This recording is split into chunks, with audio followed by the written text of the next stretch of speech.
Hello, তুই দাঁড়া। তুই আমাদের রাজ্যের করোনা মহামারী সম্পর্কে রচনা বল। ওই সময় কি কি হয়েছিল সেই সম্পর্কে বল। বলছি স্যার, আমাদের এখানে প্রথম করোনার আগমন ঘটে 2020 সালের মার্চ মাসের। মানুষ শুরুতেই থালা বাটি ঘটি টিন বাজিয়ে করোনাকে তাড়াবার চেষ্টা করেছিল, কিন্তু কিছুতেই গেল না। তারপরে কেউ কেউ বলল করোনা গো গো করোনা গো, তাতেও করোনা গেল না। তারপর সকলে মোমবাতি জ্বালালো ও একদিনের জন্য দোকানপাট, রাস্তাঘাট, হাট বাজার, স্কুল কলেজ, অফিস কাছারি সব বন্ধ রাখা হলো, তাতেও করোনা গেল না। করোনার সময় সকলে একটা জিনিস দেখতে পেল যে মানুষের চায়ের প্রতি কত নেশা। আমরা চা খাবো না, খাবো না চা আমরা। তারপর এখানে আমরা চা খেতে এসেছি, আড্ডা মারতে নয়। চা খাওয়া হয়ে গেছে, বাড়ি চলে যাচ্ছি। এই দুটি বিখ্যাত মানুষের বিখ্যাত উক্তি সকলে করোনার সময়ই শুনতে পেয়েছিল। জীবন যায় যাক, দোকান থেকে চা খেতেই হবে।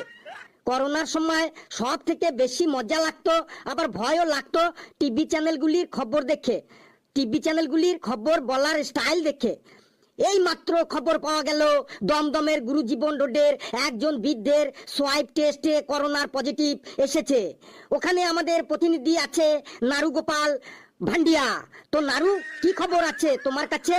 নারু বলছে, দেখো বুচি, আমি এখন সেই গুরুজীবন রোডে দাঁড়িয়ে আছি। ওই আক্রান্ত বৃদ্ধকে হসপিটালে কোয়ারেন্টাইনে পাঠানো হয়েছে, আর ওনার বাড়ি বাঁশের ব্যারিকেড দিয়ে ঘিরে ফেলা হয়েছে, আর পুরো এলাকাটা স্যানিটাইজেশন করার প্রক্রিয়া চলছে।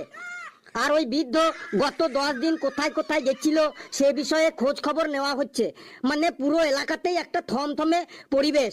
ওই সময় প্রশাসন থেকে যত বলা হতো আপনারা সবাই ঘরে থাকবেন, কেউ বাইরে বেরোবেন না, আর মানুষ ততই বাইরে বেরোনোর চেষ্টা করতো। আর বাইরে বেরোলেই হলো পুলিশ একদম আইপিএল এর মতো 4-6 মেরে একদম ঘরে ঢুকিয়ে দিত। করোনা না হলে অনেকে জানতেই পারতো না কোয়ারেন্টাইন কি, জনতা কারফিউ কি, লকডাউন কি, মাস্ক ও স্যানিটাইজারের ঠিক কি কাজ। তুই আর বকবক করিস না, করোনাটা কেমন ভাইরাস সেটা একবার বল তুই। স্যার, করোনা হলো এমন একটা খতরনাক ভাইরাস, প্রথমে কাপুনি, তারপর ঝাঁকুনি, তারপর পটলডাঙ্গা। বাপ রে বাপ।